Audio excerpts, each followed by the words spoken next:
ସକାଳୁ ସକାଳୁ ଯୁଆଡ଼େ ଚାହିଁବ କେବଳ ଧୂଳି ଆଉ ଧୂଆଁର ପାରଦ ଖେଳି ଯାଇଥିଲା। ହେଲେ ସେହି ଧୂଳି ଭିତରେ ମଧ୍ୟ ଶୁଣିବାକୁ ମିଳିଥିଲା ଶଙ୍ଖ ଧ୍ୱନି, ମନ୍ତ୍ର ଉଚ୍ଚାରଣ ଓ ମହିଳାମାନଙ୍କର ଏକତାର ସ୍ୱର।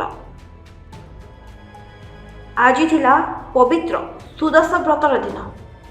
ସାଧାରଣତରେ ଏହି ଦିନରେ ଘର ଆଗରେ ଝୋଟି ଅଙ୍କାଯାଏ, ପିଠାପଣା ହୁଏ ଆଉ ମାତା ଲକ୍ଷ୍ମୀଙ୍କୁ ପ୍ରାର୍ଥନା ମଧ୍ୟ କରାଯାଏ।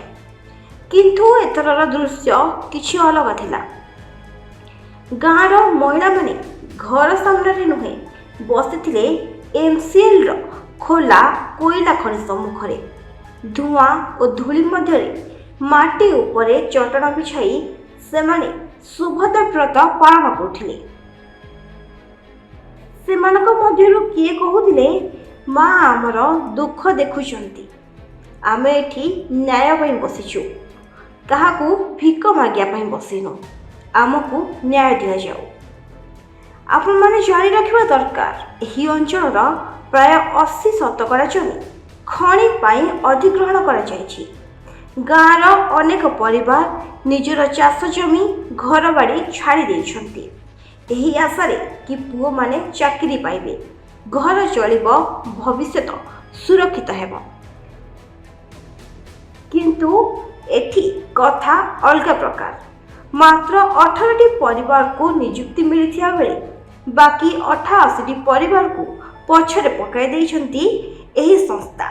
ଦୀର୍ଘ 10 ବର୍ଷ ହେଲା ସେମାନେ ନିଯୁକ୍ତି ପାଇଁ ଦ୍ୱାରେ ଦ୍ୱାରେ ଘୁରୁଛନ୍ତି। ଗ୍ରାମବାସୀ କହିଛନ୍ତି, ଆମେ ବାରମ୍ବାର ଅଧିକାରୀଙ୍କୁ ଜଣାଇଛୁ, ପ୍ରଶାସନକୁ କହୁଛୁ, କିନ୍ତୁ ପ୍ରତିଥର ମାତ୍ର ଆଶ୍ୱାସନା, ଆଉ କିଛି ମିଳୁନି।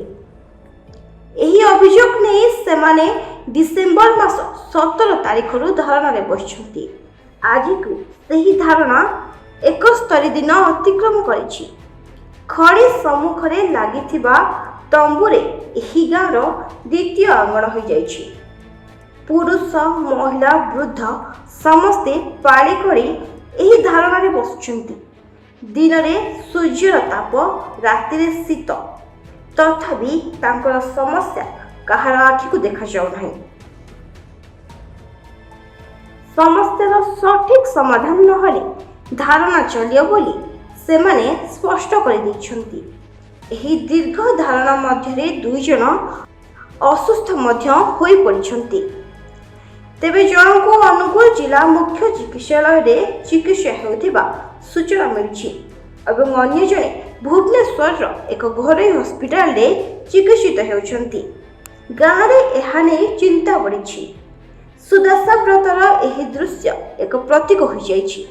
ମହିଳାମାନେ କହିଛନ୍ତି, ଆମେ ମା ଲକ୍ଷ୍ମୀଙ୍କୁ ପୂଜା କରୁଛୁ, କିନ୍ତୁ ଆମର ଲଢ଼ାଇ ଏବେ ମଧ୍ୟ ଚାଲିବ।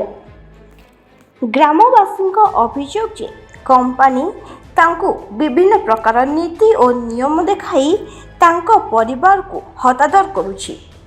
ତେବେ ଅନୁଗୁଳ ଜିଲ୍ଲା କଣିହାଁ ଗ୍ରାମର ଏହି ଆନ୍ଦୋଳନ କେବଳ ନିଯୁକ୍ତି ଦାବି ନୁହେଁ, ଏହା ସେମାନଙ୍କ ଅସ୍ତିତ୍ୱର ଲଢ଼ାଇ। ଜମି ଯାଇଛି, ଜୀବିକା ଯାଇଛି, ଏବେ ଆଶା ମାତ୍ର ଅଛି ଧୂଳି ଓ ଧୂଆଁ ମଧ୍ୟରେ ବସିଥିବା ସେହି ମହିଳାମାନଙ୍କ ଆଖିରେ ଏକ ପ୍ରଶ୍ନ, ସେମାନଙ୍କ ଅଧିକାର ତାଙ୍କୁ କେବେ ମିଳିବ?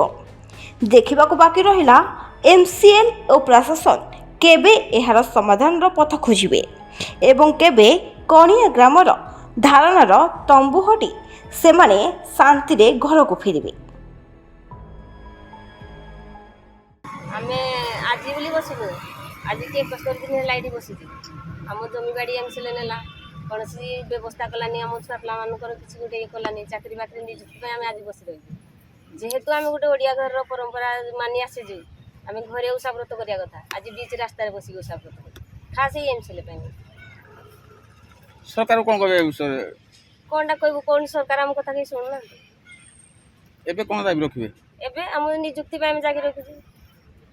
ବ୍ରତକୁ ନେଇ କ'ଣ କହିବେ? ବ୍ରତକୁ ନେଇକି କ'ଣ କହିବି ଆଉ, ଆପଣ ତ ଦେଖୁଛନ୍ତି ନିଜେ, ବ୍ରତ ଏଠି କରୁଛୁ ଆମେ ବିଚ୍ ରାସ୍ତାରେ ଆସିକିନା, ଧୂଳି ଧୂଆଁ ଖାଇକି ଇଏରେ ବ୍ରତ କରୁଛୁ, ଆସିକି ବାହାରେ ଆସିକି ରାସ୍ତା ମଝିରେ ଆସିକି ବ୍ରତ ପାଳନ କରୁଛୁ।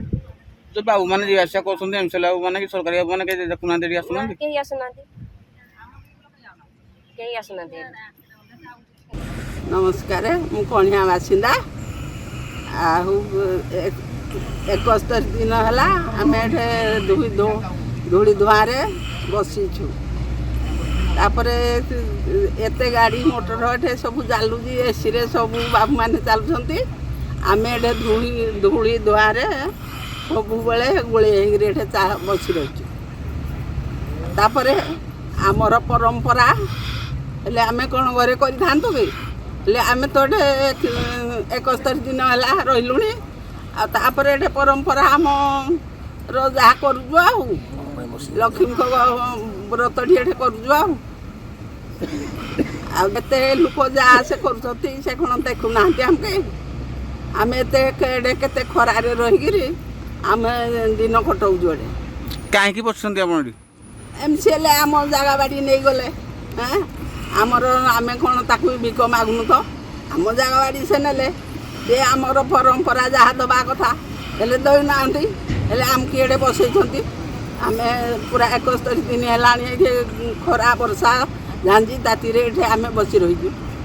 ନା କେହି ଗୋଟେ ଆଖିରେ ଦେଖୁନାହାନ୍ତି। ଏ ବାଟେ ଚାଲୁଛନ୍ତି ଗାଡ଼ି, ଟ୍ରକ୍ ଆଖି ଚାଲୁଛି, ବାବୁମାନେ ଯାହା ଆସେ କରୁଛନ୍ତି, ଏସିରେ ଚାଲିକିରି ଯାଉଛନ୍ତି। କେହି ବି ଆଖିରେ ଡୁଙ୍ଗୁ ନାହାନ୍ତି।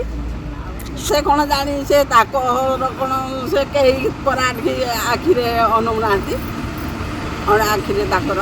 ଆମେ ଏଠି ଚାକିରି ଦାବିରେ ଏଠି ବସିଛୁ। 71 ଦିନ ହେଲାଣି ଚାକିରି ଦାବିରେ ଆମେ ବସିଛୁ। ଆମ କଥା କୌଣସି ମାଇନେସି କର୍ତ୍ତୃପକ୍ଷ ଆମ କଥା ଜମା ଶୁଣୁନାହାନ୍ତି। ଆମେ ଆଜି ଆମର ମା ଭଉଣୀମାନେ ଆସିକି ଗୁରୁବାର ଏଠି ବ୍ରତ ପାଳନ କଲେ। ଏଠି ଧୂଳି ଧୂଆଁରେ 2 ଜଣ ଲୋକ ଆମର ମେଡ଼ିକାଲରେ ବି ପଡ଼ିଛନ୍ତି।